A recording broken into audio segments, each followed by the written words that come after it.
जिला शिक्षा एवं प्रशिक्षण संस्थान हापुड़ में आप सबका स्वागत है। और आज हमारी चर्चा का विषय है मिशन प्रेरणा। क्या आप सब मिशन प्रेरणा से अवगत हैं? हाँ श्रीमान जी, हम मिशन प्रेरणा से अवगत हैं। अच्छा, तो बताइए मिशन प्रेरणा क्या है? मिशन प्रेरणा उत्तर प्रदेश सरकार का एक प्रमुख कार्यक्रम है, जिसका लोकार्पण 4 सितंबर 2019 को माननीय मुख्यमंत्री उत्तर प्रदेश शासन द्वारा हुआ है। इसका उद्देश्य परिषदीय विद्यालयों में बुनियादी शिक्षा को मजबूत करना है। मिशन प्रेरणा के लिए एक रोड मैप तैयार किया गया है, जिसके माध्यम से बेसिक शिक्षा विभाग के अंतर्गत 1.6 लाख स्कूलों में शिक्षा की गुणवत्ता में सुधार लाने का प्रयास किया जा रहा है। बहुत अच्छे। इस विषय में और अधिक बताइए। श्रीमान जी, इसके अंतर्गत मूलभूत शिक्षण कौशलों पर विशेष ध्यान दिया गया है। इसमें बच्चों में समझ के साथ पढ़ने और बुनियादी गणित की गणना व प्रश्नों को हल करने आदि की क्षमता विकसित करने पर जोर दिया गया है, ताकि वे भविष्य में अन्य कलाओं एवं विषयों के सीखने में आधार बनती हैं। इसीलिए सभी छात्रों के अध्ययन के परिणामों में लर्निंग आउटकम्स में सुधार लाने हेतु मार्च 2022 तक कक्षा 1 से 5 में मूलभूत शिक्षा प्राप्त करने के लक्ष्य को ही इसमें सबसे महत्वपूर्ण माना गया है। इस प्रोग्राम में यह कहा गया है कि 80% बच्चों तथा प्रत्येक विकास खंड द्वारा फाउंडेशनल लर्निंग गोल्स प्राप्त करते हुए विकास खंड, प्रेरक जनपद एवं मंडल को प्रेरक घोषित करने का लक्ष्य प्राप्त किया जाना है, जो अंततः प्रेरक प्रदेश की अवधारणा को साकार करेगा। बहुत अच्छे। यह जानकर बहुत खुशी हुई कि आप सभी मिशन प्रेरणा की अवधारणा से परिचित हैं। अब बात करते हैं मिशन प्रेरणा के लक्ष्य क्या हैं। क्या आप सभी मिशन प्रेरणा के लक्ष्यों से भी अवगत हैं?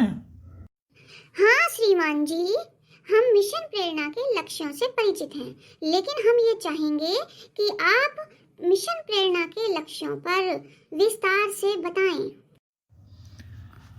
मिशन प्रेरणा के लक्ष्यों के अंतर्गत फाउंडेशनल लेवल ऑफ लर्निंग पर जोर दिया गया है।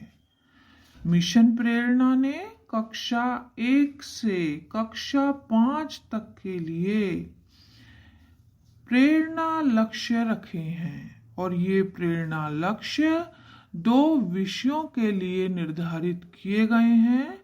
पहला विषय है भाषा और दूसरा है गणित। सबसे पहले हम भाषाई प्रेरणा लक्ष्यों के ऊपर विस्तार से चर्चा करते हैं। भाषा के लिए जो प्रेरणा लक्ष्य हैं, उसमें कक्षा 1 में यदि छात्र निर्धारित सूची में से 5 शब्द सही से पहचान लेता है, तो कक्षा 1 का ये प्रेरणा लक्ष्य पूरा माना जाएगा।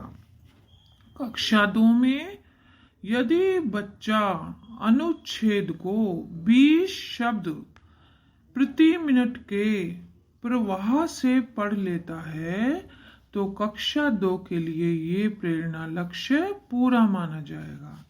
और कक्षा 3 के लिए प्रेरणा लक्ष्य रखा गया है कि अनुच्छेद में 30 शब्द प्रति मिनट के प्रवाह से पढ़ लेता है। कक्षा 4 में छोटे अनुच्छेद को पढ़कर 75% प्रश्नों के सही हल कर लेता है और कक्षा 5 में बड़े अनुच्छेद को पढ़कर 75% प्रश्नों को सही हल कर पाता है।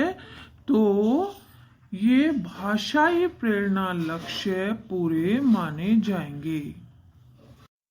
मैं उम्मीद करता हूँ कि आप सबको भाषाई प्रेरणा लक्ष्य स्पष्ट हो गए होंगे। जी श्रीमान जी, अब हम भाषाई प्रेरणा लक्ष्यों से भली भांति अवगत हो चुके हैं। अच्छा श्रीमान जी, आपने कहा था कि प्रेरणा लक्ष्य 2 विषयों के लिए निर्धारित किए गए हैं, भाषा और गणित। तो आप अब हमें गणित के लिए क्या प्रेरणा लक्ष्य निर्धारित किए गए हैं उन पर विस्तार से बताइए। गणित विषय के लिए प्रेरणा लक्ष्य रखे गए हैं। कक्षा 1 में यदि छात्र निर्धारित सूची में से 5 संख्याएं सही से पहचान लेते हैं तो उन्हें पास माना जाएगा। कक्षा 2 में 1 अंक के जोड़ व घटाना के 75% सवालों को सही हल कर पाते हैं तो ये प्रेरणा लक्ष्य पूरा हो जाएगा। और कक्षा 3 में हासिल के साथ जोड़ एवं घटाने के 75% प्रश्नों को सही हल कर लेना। कक्षा 4 में गुणा के 75% प्रश्नों को सही हल कर लेना। और कक्षा 5 में भाग के 75% प्रश्नों को यदि छात्र सही हल कर पाते हैं तो मिशन प्रेरणा के जो गणित विषय के लक्ष्य हैं ये पूरे हो जाएंगे। अच्छा, तो अब ये बताइए कि आप प्रेरणा सूची से अवगत हैं। श्रीमान जी, हम प्रेरणा सूची से अवगत हैं। अच्छा, तो बताइए प्रेरणा सूची क्या होती है।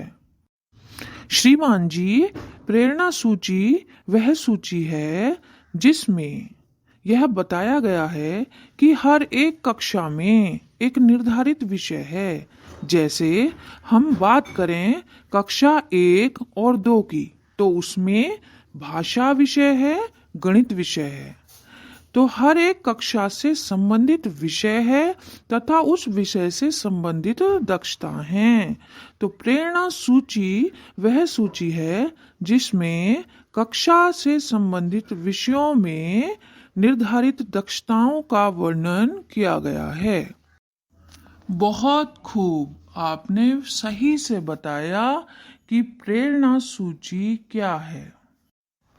अच्छा, तो अब ये बताइए कि प्रेरणा तालिका क्या है।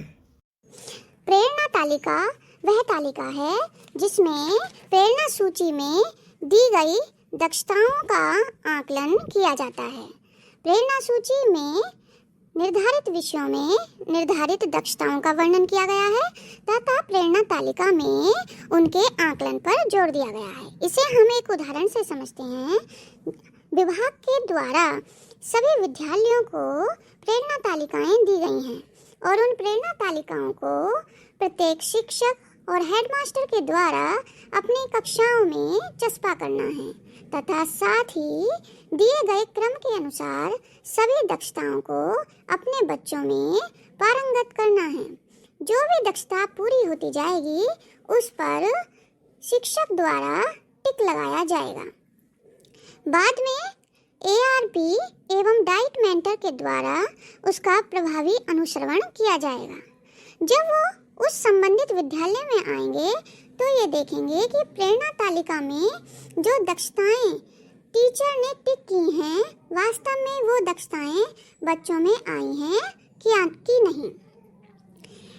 वो साथ में यह जानने के लिए छात्रों से प्रश्न करेंगे, जिसके लिए 30 बच्चों का एक प्रपत्र भी तैयार किया गया है कि प्रत्येक बच्चा किस तरह से उन दक्षताओं को पूरा कर रहा है। उदाहरण के लिए मान लो स्टूडेंट एक दक्षता में कितना कर पा रहा है और स्टूडेंट 2 उसी दक्षता में कितना कर पा रहा है। तो क्रम अनुसार हम प्रत्येक बच्चे द्वारा प्राप्त दक्षताओं का आकलन करेंगे। तो इस प्रकार प्रेरणा तालिका में, प्रेरणा सूची में दी गई दक्षताओं का आकलन किया जाता है। बहुत बढ़िया, आपने प्रेरणा तालिका को बहुत अच्छे से स्पष्ट किया।